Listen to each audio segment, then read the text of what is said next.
నిర్మలా సీతారామన్ గారు భారత ఆర్థిక మంత్రిగా వరుసగా 5వ సారి ఇది బడ్జెట్ని ప్రవేశపెట్టడం. చరిత్రలో యశ్వంత్ సిన్హా, మొరార్జీ దేశాయ్, మన్మోహన్ సింగ్, అరుణ్ జైట్లీ, పి చిదంబరం గారు వీళ్ళు మాత్రమే వరుసగా 5 సార్లు బడ్జెట్ ప్రవేశపెట్టే అవకాశం దొరికింది. ఇప్పుడు నిర్మలా సీతారామన్ గారికి ముఖ్యంగా ఈ అమృత్ కాల్లో ఆవిడ ఫస్ట్ బడ్జెట్ని ప్రవేశపెట్టారు.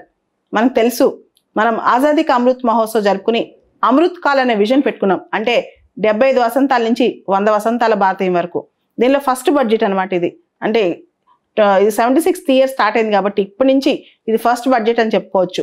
ఒక బ్రైట్ ఫ్యూచర్ కోసం, ముఖ్యంగా ఇండియన్ ఎకానమీ వరల్డ్ ఎకానమీలో బ్రైట్ స్పాట్లో ఉంది కాబట్టి ఈ బడ్జెట్ మనకు చాలా ఇంపార్టెంట్. దాంతోపాటు ఈ సంవత్సరం ఇండియా G20 ప్రెసిడెన్సీలో కూడా ఉంది. ఇది ఒక విశిష్టమైన అవకాశంగా మన సరికొత్త ఆర్థిక ఆవిష్కరణకి ఇది పనికొస్తుందని కూడా ఆవిడ చెప్పారు. సో బడ్జెట్ మొత్తంలోకి చాలా గొప్ప విషయాలు చాలా ఉన్నాయి. దానిలో ముఖ్యంగా క్యాపిటల్ ఎక్స్పెండిచర్ మొత్తం మన బడ్జెట్ 45 lakh crores అయితే దానిలో దాదాపు 10 లక్షల కోట్లు క్యాపిటల్ ఎక్స్పెండిచర్కే గవర్నమెంట్ ఖర్చు పెడుతుంది. దీనివల్ల ప్రైవేట్ పార్టిసిపేషన్ కూడా పెరిగే అవకాశం ఉందన్నమాట. ఇన్ఫ్రాస్ట్రక్చర్ ప్రాజెక్ట్స్లో రోడ్స్ కానీ, హైవేస్ కానీ, రైల్వేస్ కానీ వీటన్నిటిలో కూడా. దాంతోపాటు social welfare sectors, drinking water కానీ, హౌసింగ్ ప్రాజెక్ట్స్ కానీ వీటన్నిటికి కూడా పెద్దపీట వేస్తున్నారు ఈ బడ్జెట్లో. ప్రధానంగా ఈ బడ్జెట్లో కీ ఫీచర్స్ ఒకసారి చూద్దాం. విజన్ ఫర్ అమృత్ కాల్ అంటే వచ్చే 20 సంవత్సరాల్లో భారతదేశానికి ఒక విజన్ ఈ బడ్జెట్ నాంది పలుకుతుందని కూడా ఆవిడ అభివర్ణించారు. దీనిలో 3 key things ఆవిడ ఫస్ట్ ఇనీషియల్గా మాట్లాడారనమాట. ఒకటి, ఈ బడ్జెట్ అనేది అందరూ పౌరులకి అవకాశాలు సృష్టించడానికి ముఖ్యంగా యూత్ మీద ఫోకస్ చేస్తూ వచ్చిన బడ్జెట్ అనమాట. మనకు తెలుసు, మనం డెమోగ్రఫిక్ డివిడెండ్ స్టేజ్లో ఉన్నాం. వచ్చే 20 సంవత్సరాల పాటు దీన్ని మనం రీప్ చేయబోతున్నాం. సో పర్టికులర్గా ఈ బడ్జెట్ సిటిజన్స్ మీద, ముఖ్యంగా యూత్ మీద ఫోకస్ చేస్తుంది. తర్వాత ఈ budget growth and job creation, వృద్ధిలో ఉద్యోగాల సృష్టిలో కూడా ఈ బడ్జెట్ ఫోకస్ చేస్తుంది. తర్వాత ఈ budget strong and stable macro economic environment ప్రపంచవ్యాప్తంగా రెసిషన్ అనే వస్తుంది అనే ఒక అపోహ అంటే కొంతవరకు వచ్చేస్తుంది. అండ్ కొంతవరకు ప్రిజుడిస్ భయాలు కూడా ఉన్నాయి. ఆ టైంలో strong and stable macro economic environment ఇండియాలో కాపాడటం కోసం ఈ బడ్జెట్ ఆశపడుతుందని కూడా చెప్పొచ్చు. సో ఆవిడ స్పీచ్ ముఖ్యంగా సప్తర్షి అంటే 7 ప్రయారిటీస్ అని చెప్పి ప్రకటించారు. మొత్తం ఈ బడ్జెట్ని 7 ప్రయారిటీస్గా డివైడ్ చేశారు అనమాట. వాటినే సప్తర్షి అంటాం. ఒకటి, ఇంక్లూజివ్ డెవలప్మెంట్. 2 అంటే మీకు తెలుసు, ఇంక్లూజివ్ డెవలప్మెంట్ అంటే సమ్మిళిత అభివృద్ధి అని చెప్పి. 2వది, రీచింగ్ ద లాస్ట్ మైల్. ఇంతవరకు ఎవరినైతే కనెక్ట్ కాలేదో వల్నరబుల్ పాపులేషన్ వాళ్ళందరినీ కనెక్ట్ అవటం. తర్వాత 3వది, ఇన్ఫ్రాస్ట్రక్చర్ అండ్ ఇన్వెస్ట్మెంట్. 4వది, అన్లీషింగ్ ద పొటెన్షియల్. ఏదైతే పొటెన్షియల్ ఇంకా మనం బయట తీసుకురాలేదో దాన్ని బయట తీసుకురావడానికి. తర్వాత గ్రోత్, ముఖ్యంగా గ్రీన్ గ్రోత్. మీకు తెలుసు, గ్రోత్ అనేది ప్రతి ఒక్కరు టార్గెట్ చేస్తారు, కానీ సస్టైనబుల్ గ్రోత్, గ్రీన్ గ్రోత్ ఇది చాలా ఇంపార్టెంట్ అని కూడా ఈ బడ్జెట్లో స్పష్టం చేశారు. 6వది, యూత్ పవర్ అనమాట, యువశక్తి. 7వది, ఫినాన్షియల్ సెక్టర్. ఈ 7టిని ఈ బడ్జెట్ ఫోకస్ చేసింది. ఈ బడ్జెట్ ఈ 7 విభాగాల్లో చాలా స్పష్టంగా మాట్లాడారు అనమాట ఆవిడ స్పీచ్లో. ముఖ్యంగా మనం ఒక్కొక్క అంశం చూసుకుంటే సబ్కా సాత్ సబ్కా వికాస్, ఇంక్లూజివ్ డెవలప్మెంట్ గురించి ఫస్ట్ మాట్లాడారు. దానిలో మేజర్గా అగ్రికల్చర్ అండ్ కోఆపరేటివ్స్, వ్యవసాయము. తర్వాత గవర్నమెంట్ పెద్దపీట వేస్తుంది కోఆపరేటివ్స్కి. మధ్య మినిస్ట్రీ ఆఫ్ కోఆపరేషన్ కూడా స్టార్ట్ చేసింది. అదేవిధంగా కోఆపరేటివ్ సొసైటీ సంబంధించి అమెండ్మెంట్ బిల్లు కూడా తీసుకొచ్చింది అనమాట. దానికి సంబంధించి building digital public infrastructure. So ఫార్మర్స్కి సరికొత్త సొల్యూషన్స్ కోసం డిజిటల్ పబ్లిక్ ఇన్ఫ్రాస్ట్రక్చర్ తీసుకురాబోతున్నారు అగ్రికల్చర్ సెక్టర్లో. And horticulture clean plant programme కూడా లాంచ్ చేశారనమాట. హార్టికల్చర్ క్రాప్స్ వాల్యూ పెంచడం కోసం, వాటి యొక్క ఉత్పత్తి పెంచడం కోసం horticulture clean plant production programme అని చెప్పి స్టార్ట్ చేశారనమాట. తర్వాత year 2023 international year of millets మనందరికి తెలుసు. సో దానిలో అనుసంధానంగా మిల్లెట్స్ని గవర్నమెంట్ కూడా ప్రమోట్ చేస్తుంది. శ్రీ అన్న అని చెప్పి making India global hub for millets అనే కాన్సెప్ట్ తీసుకొస్తున్నారు. శ్రీ అన్న అనే ప్రోగ్రామ్ మిల్లెట్ హబ్ అనమాట. సో దాంతోపాటు ఇండియాలో మిల్లెట్స్ రీసెర్చ్ కోసం హైదరాబాద్లో ప్రత్యేకంగా IIMR హైదరాబాద్కి మిల్లెట్ రీసెర్చ్ గురించి సపోర్ట్ చేస్తుంది బడ్జెట్ అనమాట, హైదరాబాద్లో ఉన్న IIMRకి. తర్వాత అగ్రికల్చర్ యాక్సిలరేటర్ ఫండ్ కూడా ఈ బడ్జెట్లో తీసుకురాబోతున్నారు. ముఖ్యంగా అగ్రికల్చర్ రిలేటెడ్ ఇన్నోవేటివ్ స్టార్టప్స్ని రూరల్ ఇండియాలో ప్రమోట్ చేయడం కోసం, అగ్రికల్చర్ రిలేటెడ్ రీసెర్చ్ని రూరల్ ఇండియాలో ప్రమోట్ చేయడం కోసం అగ్రికల్చర్ యాక్సిలరేటర్ ఫండ్ అని కూడా స్టార్ట్ చేశారు.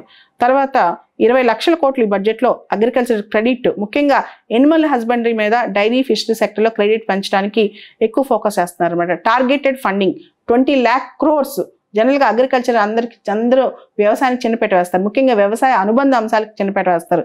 అయితే ఇక్కడ animal husbandry, dairy and fisheries మీద చాలా పెద్దపీట వేస్తున్నారు ఈ బడ్జెట్లో. తర్వాత స్టోరేజ్ కేపబిలిటీ, రైతులకి రెమ్యూనరేటివ్ ప్రైస్ వచ్చేంత వరకు స్టోరేజ్ కేపబిలిటీ పెంచడం, వైడ్లీ రైతులకు అందుబాటులో ఉంచడం అనమాట స్టోరేజ్ కేపబిలిటీ, ఇవన్నీ కూడా. దాంతోపాటు ఇంక్లూజివ్ డెవలప్మెంట్లో హెల్త్ మీద కూడా పెద్దపీట వేశారు. 157 కొత్త నర్సింగ్ కాలేజెస్ని ఎస్టాబ్లిష్ చేయబోతున్నారు. తర్వాత sickle cell anaemia elimination mission to be launched అనమాట. కొత్తగా సిక్కిల్ సెల్ అనీమియా అనేది మనకి తెలుసు, ముఖ్యంగా sickle cell anaemia elimination mission అనేది భారతదేశంలో లాంచ్ చేయబోతున్నారు. తర్వాత ఫార్మాసిటికల్స్లో రీసెర్చ్, మనందరికి తెలుసు India is hub of pharmaceuticals, దానిలో రీసెర్చ్ని ఇంకా ప్రమోట్ చేయడానికి new programme to promote pharmaceutical research అనేది కూడా లాంచ్ చేస్తున్నారు అనమాట. తర్వాత public private medical research, public private partnership, joint public private medical research start చేస్తున్నారు through ICMR, Indian council for medical research labs ద్వారా మెడికల్ రీసెర్చ్లో పబ్లిక్ ప్రైవేట్ జాయింట్ పార్ట్నర్షిప్స్ కూడా తీసుకొస్తున్నారు అనమాట. తర్వాత ఇదే ఇంక్లూజివ్ డెవలప్మెంట్లో భాగంగా ఎడ్యుకేషన్ అండ్ స్కిల్లింగ్లో కూడా సరికొత్త విధానాలు, మార్పులు తీసుకొచ్చింది ప్రభుత్వం ఈ బడ్జెట్ ద్వారా. ముఖ్యంగా మనకి డైట్ అనే కాన్సెప్ట్ ఆల్రెడీ ఉందని మనకు తెలుసు, district institutes for education and training, దీన్ని ఇంకా టీచర్ ట్రైనింగ్లో కొత్త పద్ధతులు రీవ్యాంప్ చేయబోతున్నారంట. తర్వాత నేషనల్ డిజిటల్ లైబ్రరీ, చిల్డ్రన్స్కి అంటే బాలబాలికలకి, అడాల్సెంట్స్కి కూడా డిజిటల్ లైబ్రరీస్ సెటప్ చేయబోతున్నారు. తర్వాత ఫిజికల్ లైబ్రరీస్, ప్రతి రాష్ట్రానికి సెంట్రల్ గవర్నమెంట్ ఎంకరేజ్ చేస్తుంది.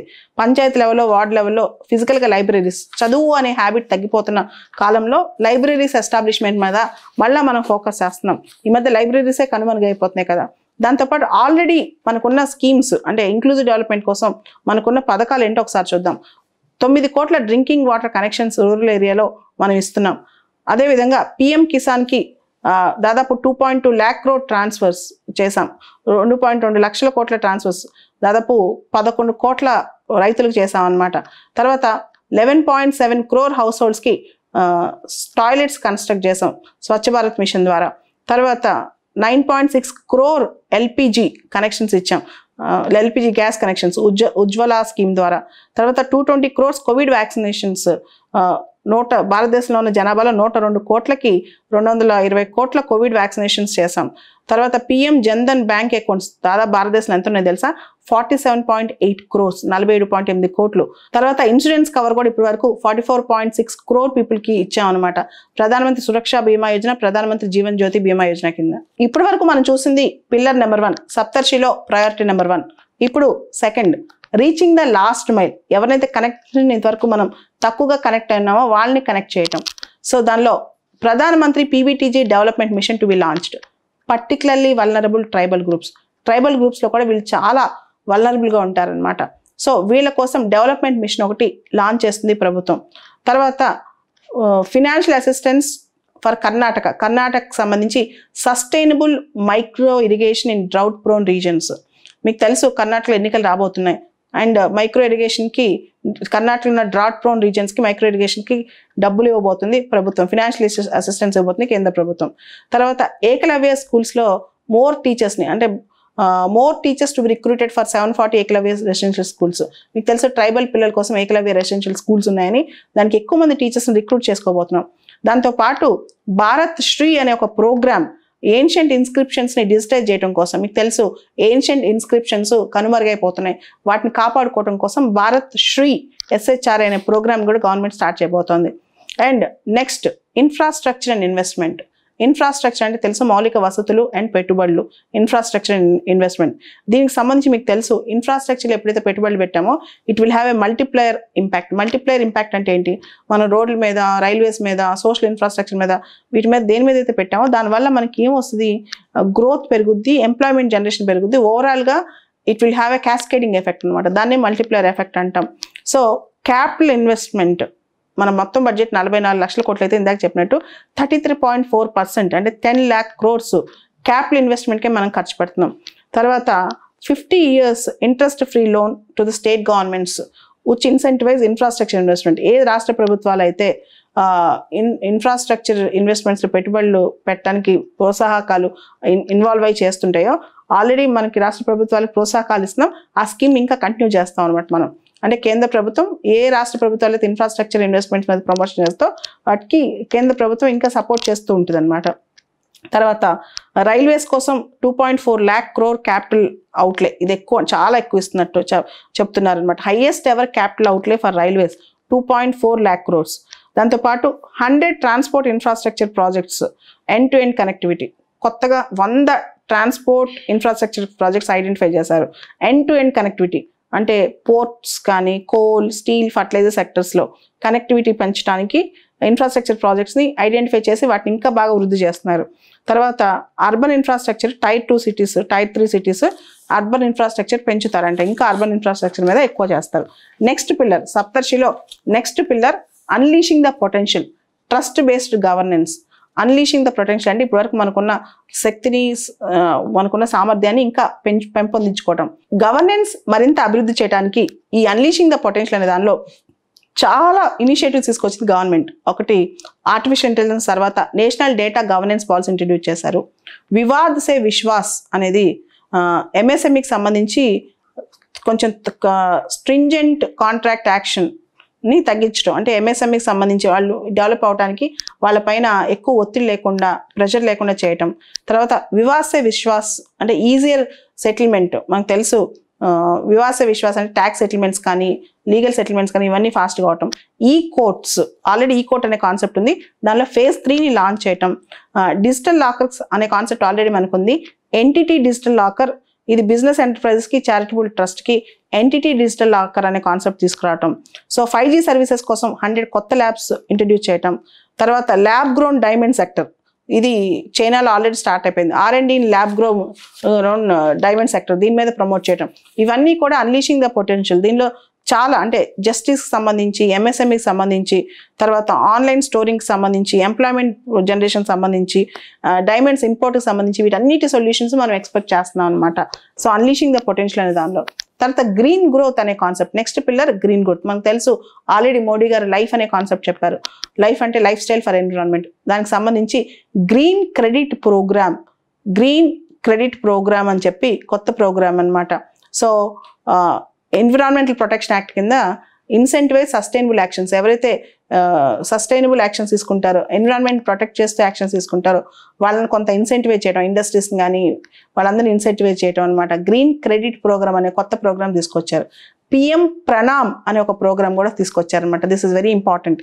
ప్రధానమంత్రి ప్రణామ్, ఇది స్టేట్స్ కానీ, యూనియన్ టెరిటరీస్ కానీ ఎవరైతే ఆల్టర్నేటివ్ ఫర్టిలైజర్స్, మనం ఇప్పుడు సింథటిక్ ఫర్టిలైజర్స్ వాడతాం కదా, అవన్నీ కెమికల్స్ వీటితో ఉంటాయి, అవి కాకుండా ఆల్టర్నేటివ్ ఫర్టిలైజర్స్ ప్రమోట్ చేస్తారో ఆ స్టేట్స్కి ఇన్సెంటివ్స్ ఇవ్వడం అనమాట. తర్వాత 500 new waste to wealth plans, వేస్ట్ని వెల్త్గా క్రియేట్ చేసే ప్లాన్స్ 500 న్యూ చేస్తున్నారు అనమాట. అదేవిధంగా ఆల్రెడీ మనకు తెలుసు గోబర్ గ్యాస్ అని చెప్పి, to be established under Gobardhan scheme కింద 500 waste to wealth plans establish చేస్తున్నారు గోబర్ధన్ అనే స్కీమ్ కింద అనమాట. సో దీనివల్ల ఏమంటే circular economy promote. Circular economy అంటే ఏది వేస్ట్ కాకుండా ఒకదాని నుంచి ఇంకోటి క్రియేట్ చేయడం అనమాట. తర్వాత సస్టైనబుల్ ఎకోసిస్టమ్ డెవలప్మెంట్ కింద మిస్టీ అనే ప్రోగ్రామ్. మిస్టీ అంటే mangrove plantation along the Coast line. Mangroves మనం ఎక్కువ ప్రమోట్ చేసేది ఇప్పుడు మ్యాంగ్రూవ్స్, కోస్ట్ లైన్ ఎరోడ్ కాకుండా, అదేవిధంగా న్యాచురల్ రిసోర్సెస్ని కాపాడుకోవడానికి, బయోడైవర్సిటీ కాపాడుకోవడానికి సుందర్బన్స్ అతిపెద్ద మ్యాంగ్రూవ్స్ మీకు తెలుసు, దానికోసం అనమాట. తర్వాత Amrit Dharohar for optimal utilisation of wetlands, చిత్తడి నేలను కన్జర్వ్ చేసుకోవడానికి, బాగా వాడుకోవడానికి అమృత్ ధరోహర్ అనే దాన్ని మనం ఇంప్లిమెంట్ చేస్తున్నాం అనమాట. దీంతో పాటు యూత్ పవర్ అనే కాన్సెప్ట్ మీద మన బడ్జెట్ ఎక్కువ దృష్టి పెడుతుంది. తర్వాత యూత్ పవర్, తర్వాత పిల్లర్ యూత్ పవర్, యువశక్తి, యువ పర్వం, అమృత్ PD అని పిలిచారు దీన్ని బడ్జెట్లో. ప్రధానమంత్రి కౌశల్ వికాస్ యోజన, మనకు తెలుసు Kaushal Vikas Yojana skill development programmes అని. దీనిలో కొత్త ప్రోగ్రామ్స్, కోడింగ్ కానీ, ఆర్టిఫిషియల్ ఇంటెలిజెన్స్ కానీ, రోబోటిక్స్ కానీ, 3D ప్రింటింగ్ కానీ, ఇవన్నీ కూడా యూత్ పవర్లో కవర్ అవుతున్నాయి అమృత్ PD సందర్భంగా ప్రధానమంత్రి కౌశల్ వికాస్ యోజనలో. తర్వాత టూరిజం బూస్ట్ చేస్తాను కూడా డెవలప్ చేస్తున్నారు. టూరిజం డెవలప్ అవుతే ఆటోమేటిక్గా 50 కొత్త డెస్టినేషన్స్ తీసుకొస్తున్నారు టూరిజంలో, అక్కడ డెవలప్ చేయడానికి. దానివల్ల డొమెస్టిక్ అండ్ ఫారెన్ టూరిస్ట్కి హెల్ప్ అవుద్దని, అంటే స్వదేశీయంగా ఫారెన్ టూరిస్టులకి ఎక్కువ హెల్ప్ అవుద్ది. దాని ద్వారా ఎంప్లాయ్మెంట్ కూడా జనరేట్ అవుద్ది అనమాట. సో డొమెస్టిక్ టూరిస్ట్ని, ఫారెన్ టూరిస్ట్ని ప్రమోట్ చేయటం, ఎంప్లాయ్మెంట్ జనరేట్ చేయటం, దాంతోపాటు కొత్త డెస్టినేషన్స్ని 50 కొత్త డెస్టినేషన్స్ని సెలెక్ట్ చేసి దాన్ని ప్రమోట్ చేయటం అనమాట. So states will be encourage to set up unity malls. ప్రతి స్టేట్లో 1 district 1 product జిఐ హ్యాండీక్రాఫ్ట్ ప్రోడక్ట్స్ని ప్రమోట్ చేయడం కోసం ప్రతి స్టేట్లో యూనిటీ మాల్స్ అని చెప్పి ప్రమోట్ చేస్తున్నారు. For promotion and sale of 1 district 1 product. మీకు తెలుసు ఓడి 1 district 1 product ప్రోగ్రామ్ అనేది మన ఇండియాలో చాలా బాగా ప్రమోట్ చేస్తున్నాం. ప్రతి స్టేట్లో జిఐ వచ్చిన జియోగ్రఫికల్ ఇండికేషన్ వచ్చిన ప్రోడక్ట్స్ కూడా ఉంటాయి, అలానే హ్యాండీక్రాఫ్ట్ ప్రోడక్ట్స్. వాటిని ప్రమోట్ చేయడానికి యూనిటీ మాల్స్ అని చెప్పి మాల్స్ని స్టేట్స్ పెట్టాలని చెప్పి సెంట్రల్ గవర్నమెంట్ అనుకుంటే ఆ స్టేట్స్ని ఎంకరేజ్ చేస్తారు అనమాట. తర్వాత ఈ సప్తర్షిలో next pillar financial sector. Financial sector అనేది ఒకటి setting up of national financial information registry. అప్పులకు సంబంధించి, ఫినాన్షియల్ ఇంక్లూజన్ సంబంధించి, ఫినాన్షియల్ స్టెబిలిటీకి సంబంధించి ఒక రిజిస్ట్రీ పెడతారంట. దాని పేరు నేషనల్ ఫినాన్షియల్ ఇన్ఫర్మేషన్ రిజిస్ట్రీ అనమాట. తర్వాత సెంట్రల్ డేటా ప్రాసెసింగ్ సెంటర్ కూడా స్టార్ట్ చేస్తున్నారు. ఈ కంపెనీస్ యాక్ట్ కింద పనిచేస్తుంది. Central data processing centre, it will work under companies act అనమాట. తర్వాత ఎంఎస్ఎంఈస్ కోసం క్రెడిట్ గ్యారంటీ స్కీమ్, దీన్ని ఆల్రెడీ ఉంది, దీన్ని ఇంకా ఎక్స్టెండ్ చేస్తారంట. ఎంఎస్ఎంఈస్ కోసం క్రెడిట్ గ్యారంటీ స్కీమ్. తర్వాత మహిళా సమ్మాన్ బచత్ పత్ర, మనకు తెలిసింది ఇంతకుముందు కిసాన్ వికాస్ పత్ర అవన్నీ ఎలా ఉన్నాయో కొత్తగా ఒక స్కీమ్ తీసుకొచ్చారు. 1 time new small saving schemes for 2 years period with deposit facility of up to 2 lakhs for women. ఆ స్కీమ్ పేరు మహిళా సమ్మాన్ బచత్ పత్ర అనమాట. దాంతోపాటు వృద్ధులకు కూడా, ఎవరైతే సీనియర్ సిటిజన్స్ ఉంటారో వాళ్ళకు కూడా ఒక స్కీమ్ తీసుకొచ్చారనమాట. అండ్ గిఫ్ట్ సిటీ ఉంది కదా, gift city, international financial services, వీటికి సంబంధించి కూడా బిజినెస్ యాక్టివిటీస్ ప్రమోట్ చేయడానికి కొత్తగా కొన్ని ఇన్సెంటివ్స్ తీసుకొచ్చారు, ఇనిషియేటివ్స్ తీసుకొచ్చారు. మొత్తం బడ్జెట్ 45 lakh crores అయితే మన ఫిజికల్ డెఫిసిట్ 5.9% ఉండబోతుంది. Revenue deficit 2.9%, primary deficit 2.3%, effective revenue deficit 1.7%. ఈ బడ్జెట్ సంబంధించి ప్రత్యక్ష పన్నుల ఆదాయం ఎంత ఉంది, పరోక్ష పన్నుల ఆదాయం ఎంత ఉంది, అదేవిధంగా ప్రభుత్వం ఏ పథకాలకి ఎంతెంత ఖర్చు పెడుతుంది, వీటికి సంబంధించి కొంత డీటెయిల్స్ తెలుసుకుంటే ఎగ్జామ్లో రాయటం ఉపయుక్తంగా ఉంటుంది.